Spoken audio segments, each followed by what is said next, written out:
Bien le bonsoir les Blaugrana, comment on se retrouve pour cette nouvelle vidéo actualité? Je vous accueille avec le sourire, mais je me questionne beaucoup. C'est qui le gars de Dortmund là, ou je ne sais qui? On en a parlé il y a quelques semaines sur la chaîne avec sa coupe de cheveux atroce, horriblement moche, une teinture affreuse.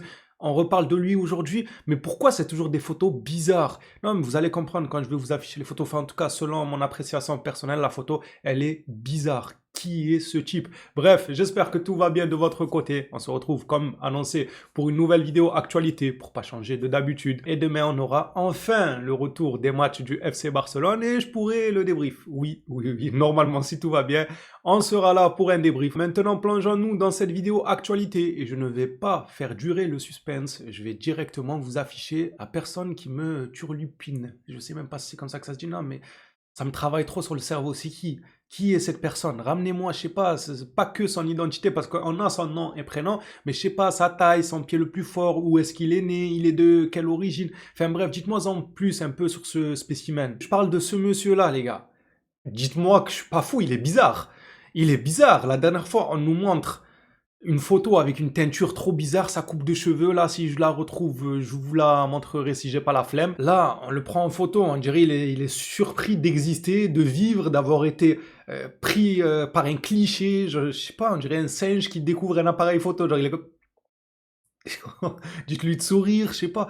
Il est froid, il est bizarre. Qu'on enquête sur lui avant de venir à Barcelone. Parce que le dernier qu'on a eu un peu bizarroïde, c'était Christensen. On disait tous, waouh, quel homme, il a pas les réseaux sociaux, il a pas ça, c'est un bon nanani. On dirait un prof de philo que je disais quand il avait signé au Barça et tout. Au final, c'est un gars qui n'a pas le courage de rentrer dans des demi-finales de Ligue des Champions et d'être au rendez-vous quand il le faut. Donc lui, qu'on enquête bien sur lui, les gars. Qu'on ramène pas encore un humanoïde bizarroïde qui va faire des trucs chelous. Après, comme Dest quand il était venu en short. Ça sera jamais pas drôle ça. Quand je me rappelle et je réalise que Dest était venu en short pour la cérémonie de départ de Lionel Messi. Il avait dit je savais pas que c'était la cérémonie, j'étais à la plage, je sais pas ce qu'il avait dit, mais voilà, ces dernières saisons, on a quand même des humanoïdes assez bizarres et lui je le sens pas. Peut-être qu'il est fort, hein, je dis pas le contraire. Mais il est bizarre quand même, ça on peut en être sûr. Bref, Mundo Deportivo rapporte à son sujet que le Barça envisage Julián Ryerson comme un potentiel latéral droit compte tenu de ses qualités offensives et de sa polyvalence. Son contrat court jusqu'en 2028 et il est évalué à environ 20 millions. Bon, ok, on ne va pas croire à cette rumeur, on n'a pas 20 millions. Au moins, au moins, c'est ça de bien avec le Barça, en vrai. Avant, on avait tout le temps des rumeurs à ne plus savoir où donner de la tête. Est-ce que c'est vrai? Est-ce qu'il va venir? Est-ce qu'il va pas venir? Maintenant, on sait qu'on est dans le pétrin financièrement. Combien? 20 millions? Ok, il vient pas au Barça. Voilà, passons à la suite, c'est bon. Ça sera tout pour Ryerson. Reste où t'es, fais tes coupes de cheveux et tes photos bizarres où tu es. Nous, on va parler de ce qu'on a actuellement au club. Hansi Flick, le technicien allemand, est notre entraîneur et on peut en parler. Hansi Flick déclare vis-à-vis des recrues, il ne fait pas une Xavi. Xavi avait totalement balancé la direction en disant que bah je suis pas gâté, c'est pas normal et tout, même si lui avait eu quand même un bon mercato à un moment donné. Mais bref, Flick lui aussi demande des joueurs, mais d'une manière un peu plus posée. Voilà, il dit qu'il lui faut des recrues, mais il balance pas non plus la direction dans la gueule du loup, quoi. Hansi Flick, lorsqu'on lui demande est-ce qu'il y aura des recrues, ce à quoi il répond, avec les défenseurs centraux et les latéraux que nous avons, il se peut que nous ayons besoin de renforts, mais il n'est pas facile de trouver un joueur de ce niveau sur le marché des transferts hivernal. J'espère que nous pourrons faire quelque chose, mais il faut que ce soit judicieux. C'est bien, c'est tempéré ce qu'il dit. Faut pas y aller en mode c'est bon, le tout pour le tout, il nous faut quelqu'un, allez toi, viens là, le premier venu comme l'autre, là, Ryerson avec ses coupes de cheveux en mode marsupilami et tout. Bref, Ryerson, allez viens, tu viens avec nous et tout. Faut que ce soit judicieux. Ah, ok, ton profil nous intéresse, tu es plutôt bon, tu peux dépanner à un certain moment, après on ira chercher un autre plus grand joueur et tout.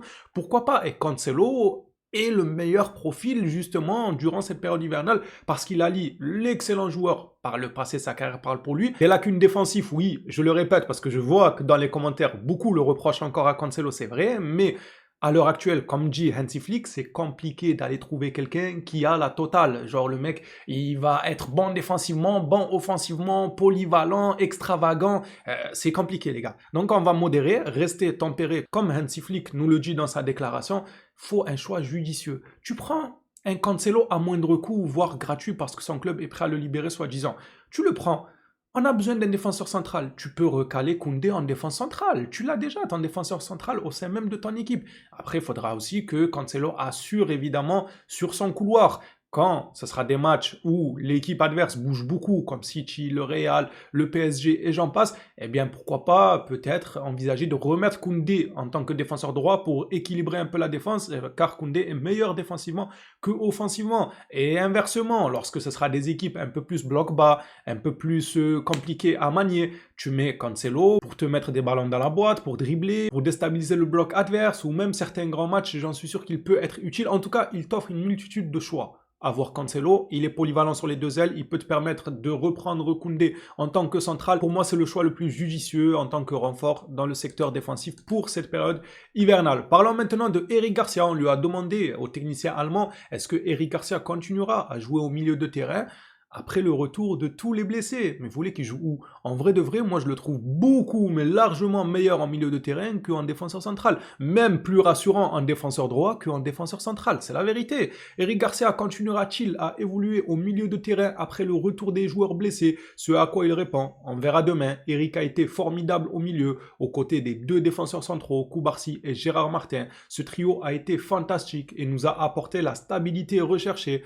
sans oublier Koundé et Baldé et Cavagière. Nous devons voir la qualité de jeu de notre ligne défensive et nous prendrons une décision à ce sujet demain. Bon, demain, on verra ce qu'il en est. Demain, 21h sans faute, on se pose tous devant le match et on regarde un peu ce qu'il en est, sachant que Lamine Yamal a déjà lancé les hostilités dans sa story Instagram. J'ai plus en tête ce qu'il a dit. Mais bref, il commence à allumer la mèche. Vous savez comment il est, Lamine Yamal, avant chaque match.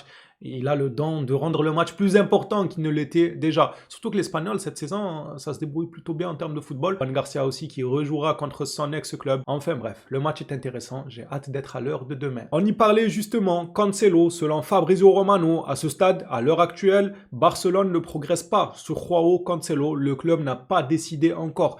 Encore pire, je vous l'ai déjà dit, moi, si jamais ce dossier ne se fait pas, c'est le Barça qui a abandonné, qui a dit « Ok, nous, on ne veut pas Cancelo ».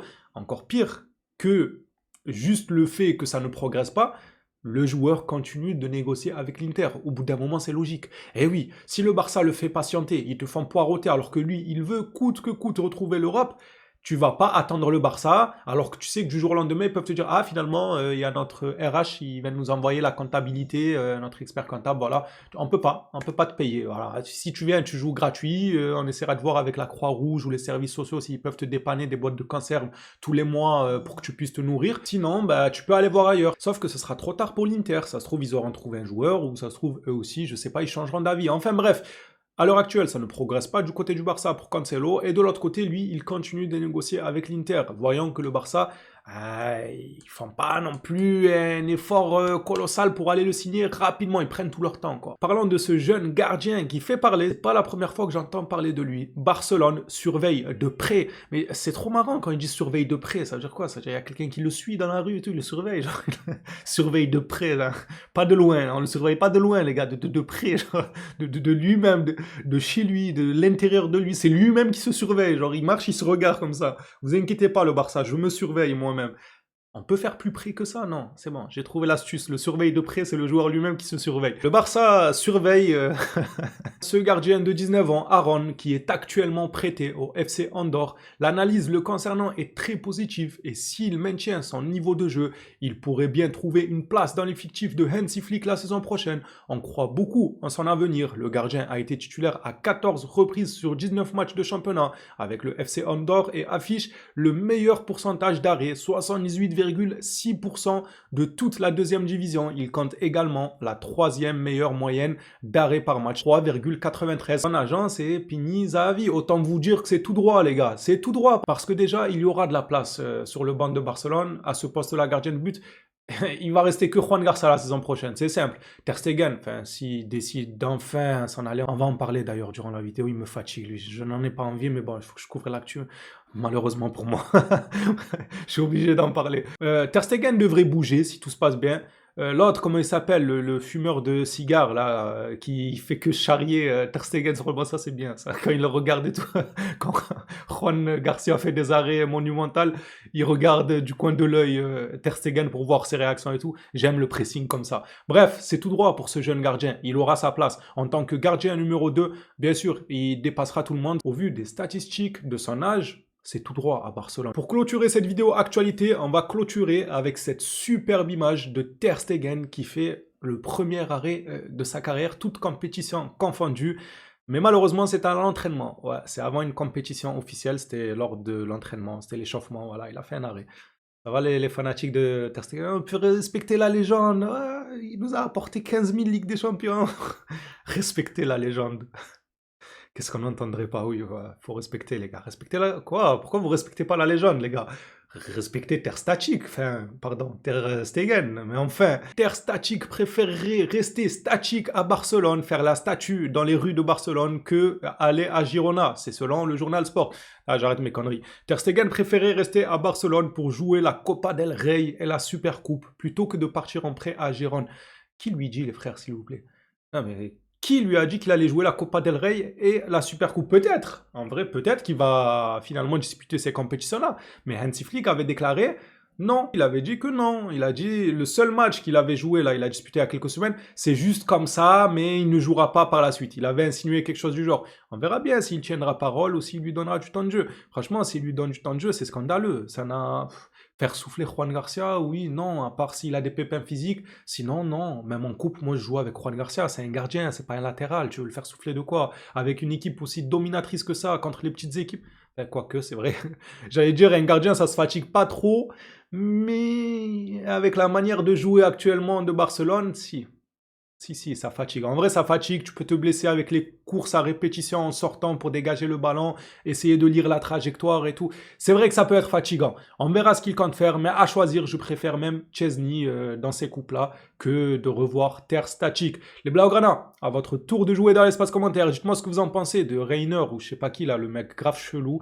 Vous en pensez quoi de lui? Il est bon ou pas? Je me rappelle plus si vous m'avez donné votre avis sur le joueur ou pas lorsqu'on en a parlé pour la première fois. Rafraîchissez-moi la mémoire. Est-ce que c'est un bon joueur ou pas, ce Marsupilami? Ce mec trop chelou. Hâte de vous lire dans l'espace commentaire. On s'attrape à la prochaine sur le FC Barcelone. Certainement demain pour un petit débrief des familles. Merci à tous ceux qui soutiennent la chaîne. On se retrouve demain. D'ici là, prenez soin de vous les phénomènes.